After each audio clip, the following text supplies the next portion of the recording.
बिस्मिल्लाहिर्रहमानिर्रहीम। अस्सलाम वालेकुम। खबर वाला में खुश आमदीद। आज की इस वीडियो में हम आपको ISI के एक ऐसे गुमनाम हीरो की कहानी सुनाएंगे जिसने इसराइल का पाकिस्तान के खिलाफ तबाहकुन मंसूबा नाकाम बनाया। वो गुमनाम हीरो जो 4 साल तक इसराइली वजारत दिफा के मातहत काम करता रहा। कैसे ISI के गुमनाम हीरो ने इसराइल के मिस्टर 100% को पकड़ा। इसराइल का पाकिस्तान के खिलाफ वो ख़तरनाक तरीन मंसूबा जिसकी तकमील से पहले इसराइल में वज़ीर आज़म की ज़ेर सदारत आला सतह का इजलास हुआ। ये कहानी है मार्च 2008 की। इसराइल में एक आला सतह का खुफिया इजलास हुआ जिसकी सदारत इसराइली वज़ीर आज़म ने की थी।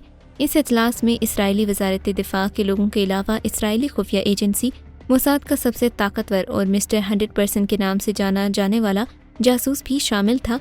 इसे मिस्टर 100% इसलिए कहा जाता था क्योंकि आज तक कोई ऐसा मिशन नहीं था जिसे इस जासूस ने कामयाबी से पूरा न किया हो। इसराइली हुकाम को चूँकि ISI की पेशा वराना सलाहियतों का अंदाज़ा था, इसलिए वो किसी छोटे मोटे जासूस को पाकिस्तान नहीं भेज सकते थे। इसराइल इस मिशन का मंसूबा गुज़श्ता 7 सालों से कर रहा था।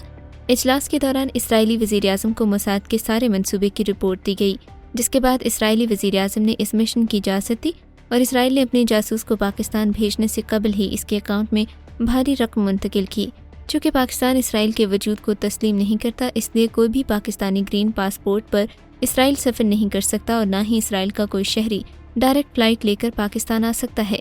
इसलिए मंसूबे के मुताबिक मोसाद के इस जासूस ने इसराइल से दुबई का सफ़र किया। वहाँ आकर एक अरबी बिजनेसमैन का रूप धारा और इसराइली हुकूमत की तरफ से फराहम करदा अपने जाली दस्तावेज़ात के साथ दुबई से पाकिस्तान आने वाली PIA की एक फ़्लाइट में सवार हुआ। PIA का जहाज़ लाहौर एयरपोर्ट पर लैंड किया और मोसाद का जासूस लाहौर में एक इंतहाई हसास इदारे के ऑफिसर से मिला, कुछ हसास मालूमात लीं, जिसके बाद मोसाद के जासूस ने इसराइली हुकाम को फ़ोन किया और इतना कहा कि मिशन कम्प्लीटेड। मोसाद का जासूस चेहरे पर फातिहाना मुस्कुराहट सजाए अगली ही फ़्लाइट से वापस दुबई रवाना हो रहा था।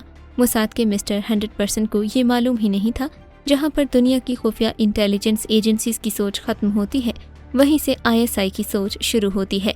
इसी गैर मामूली महारत की वजह से ही ISI दुनिया की नंबर 1 एजेंसी है। मोसाद का जासूस हसास मालूमात पास लिए PIA की दुबई वाली फ़्लाइट से सेट नंबर 4 पर महफूज वापसी के ख्वाब देख रहा था। अचानक पाकिस्तानी इंटेलिजेंस की तरफ से खुफिया पैगाम PIA इंतज़ामिया को मौसूल हुआ। PIA का तैयारा परवाज़ करने ही वाला था कि इसे वहीं रोक लिया गया। एक आदमी PIA के मुसाफिरों से भरे तैयारे में दाखिल हुआ।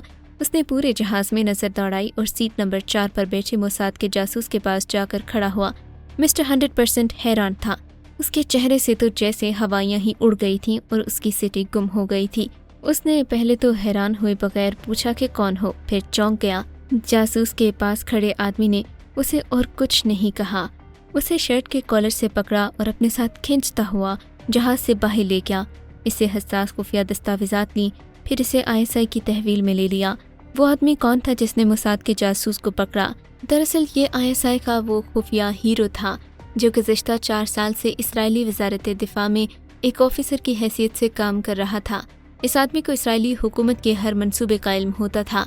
यही वो आदमी था जो उस रोज़ इसराइली वजारत दिफा के हक्काम के साथ मिलकर आला सतह के इजलास में भी शामिल था और इसराइली वज़ीर आज़म को ब्रीफिंग भी दे रहा था। मगर ISI का ये गुमनाम हीरो इस कदर महारत से इसराइल के इक़्तिदार के ऐवानों तक पहुँचा कि किसी को शक तक न हुआ। कहा जाता है कि इसराइल के लिए जासूसी का वो मंसूबा इस कदर अहम था कि इसराइल ने इसके लिए 7 साल की तैयारी की थी। अगर इसराइल अपने इस मंसूबे में कामयाब हो जाता तो पाकिस्तान में बड़ी तबाही यकीन थी। मगर ये ISI ही था जिसने दुश्मन के पहलू में बैठकर दुश्मन को शिकस्त दी और मोसाद को पिछाड़ कर रख दिया। अमेरिका, इसराइल और भारत रोज़ अव्वल से ही न सिर्फ पाकिस्तान के वजूद के मुखालिफ रहे, बल्कि पाकिस्तान को हमेशा पाकिस्तान का एटमी प्रोग्राम खटकता है। यही वजह है कि कई दफ़े अमेरिका ने पाकिस्तान के एटमी प्रोग्राम को गैर महफूज, बेकायदा और दुनिया के लिए रिस्क करार दिया। पाकिस्तान के एटमी प्रोग्राम की मुखालिफत उस वक्त से ही थी जब इसका कोई वजूद नहीं था। अमेरिका, इसराइल और भारत ने एटमी प्रोग्राम तो दूर, जुल्फ़िकार अली भुट्टो की पाकिस्तान को एटमी ताकत बनाने की सोच की भी मुखालिफत की थी।